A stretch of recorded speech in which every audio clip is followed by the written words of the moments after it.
My wife lied about a business trip, but the hotel call gave her away.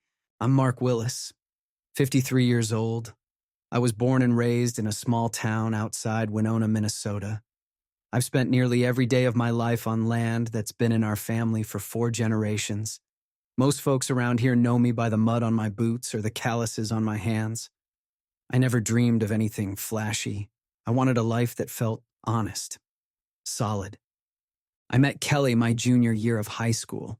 Her dad came out to fix one of our tractors, and she tagged along, sitting on the tailgate, drinking a cream soda.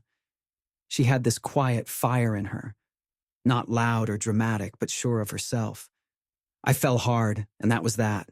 We married young, 21 and 20, and moved into the guest house on my folks' farm. Over time, we built our own house down the hill, planted trees, laid down gravel, poured concrete with our bare hands. We raised 4 boys. We worked side by side on the farm, waking up before dawn, milking cows, stacking hay, taking turns making dinner. It wasn't glamorous, but it was ours. I was always proud of what we built, not just the business, but the rhythm of life we created. Kelly used to say she liked the stillness of the land, that the animals didn't lie and the seasons didn't rush you. But over the past few years, something in her shifted. She stopped coming out to the barn, stopped talking about future harvests or adding a second greenhouse, started staying longer in town, coming home late, sometimes distant. I chalked it up to burnout. We're not kids anymore.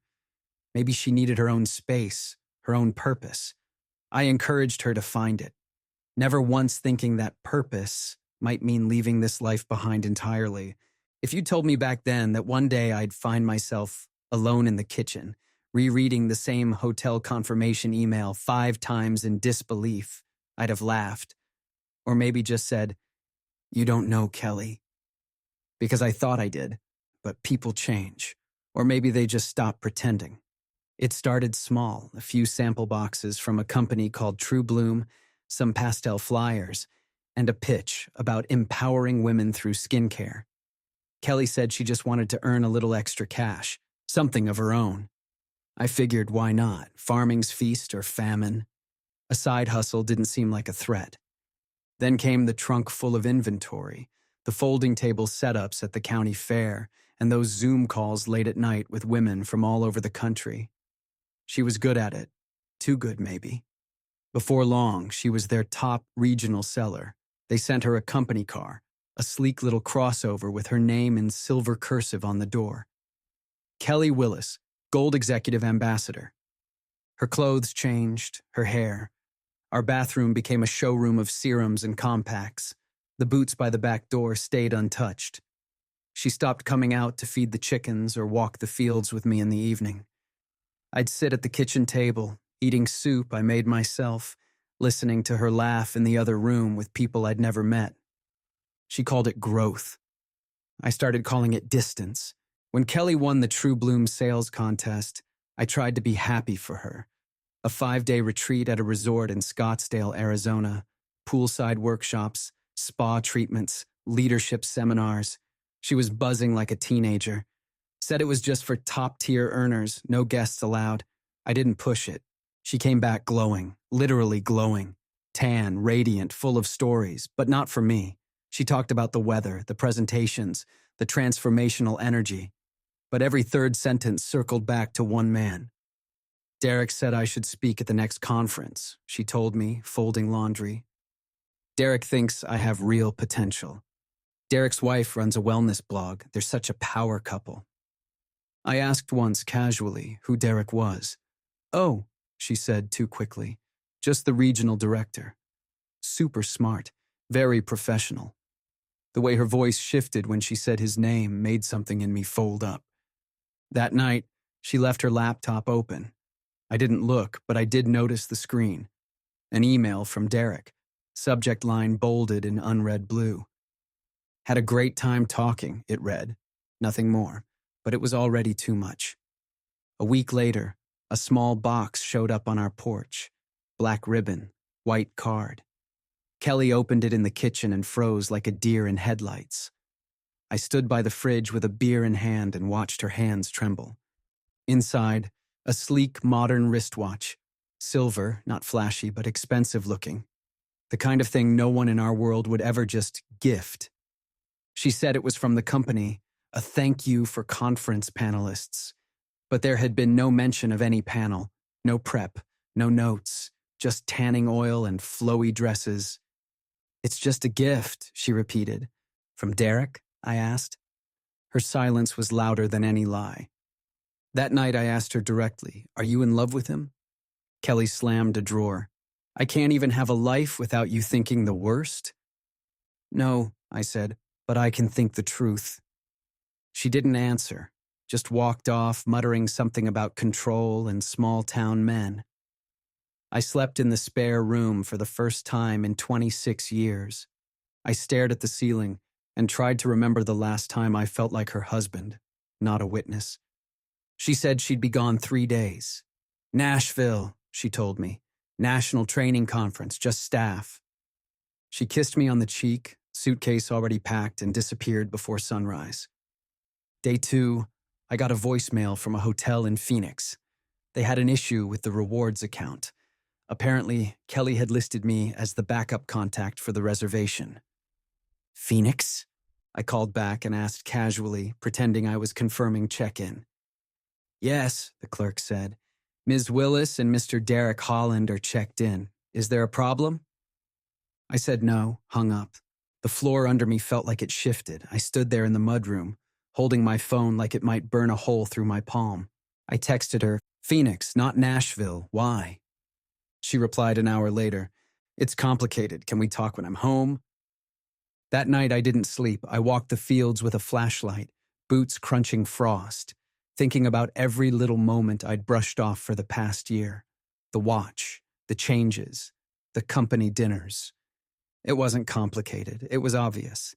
And I knew when she came home, I'd have to ask her something that no man ever wants to say out loud. She pulled into the driveway just after noon, 2 days later, stepping out in heels too polished for farm dirt. Her makeup was perfect, like nothing was wrong. "Hey," she said lightly, grabbing her suitcase from the trunk. "Let's talk inside?" I didn't move from the porch. "How was Nashville?" She froze, then laughed too quickly. "Mark, come on, don't do this out here." "I called the hotel," I said. "They confirmed it was Phoenix, you and Derek." There was a long pause. Her shoulders sagged. "I didn't plan for this to happen." I stared at her.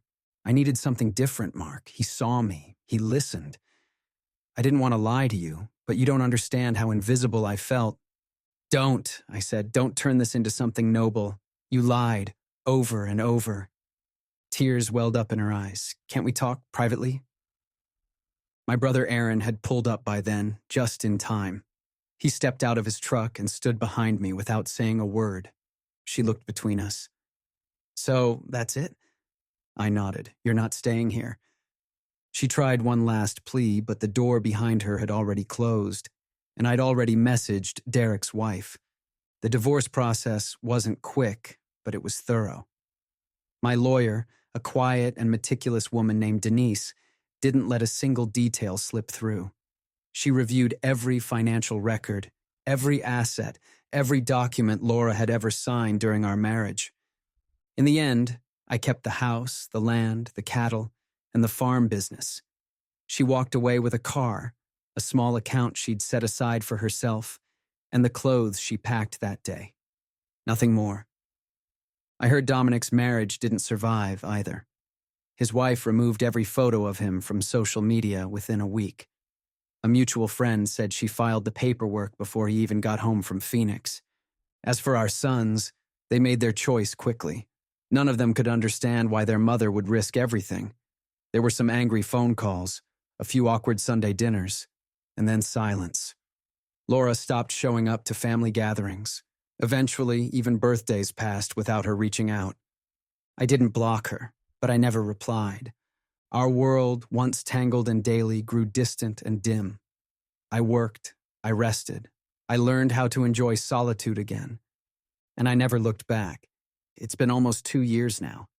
The mornings are quiet again, just the hum of the barn fans, the steady breath of the cows, and the rustle of wind through the fields. I rise before dawn like I always have, brew my coffee, lace up my boots, and step outside into the life I chose long before any betrayal. But something's different now. It's not just the absence of Laura. It's the presence of peace. At first, I thought I'd feel bitter for years, but bitterness is a hungry thing. It demands too much. I gave it up, like a bad crop I knew better than to plant twice. Instead, I poured my energy back into the land, fixed the fence lines, painted the silo, helped my youngest build a chicken coop for his kids, my grandkids. They call me Papa, and they make the whole world seem new again. People around town still ask sometimes, "You heard from Laura? You doing okay?" I nod, smile, say I'm fine, and I am.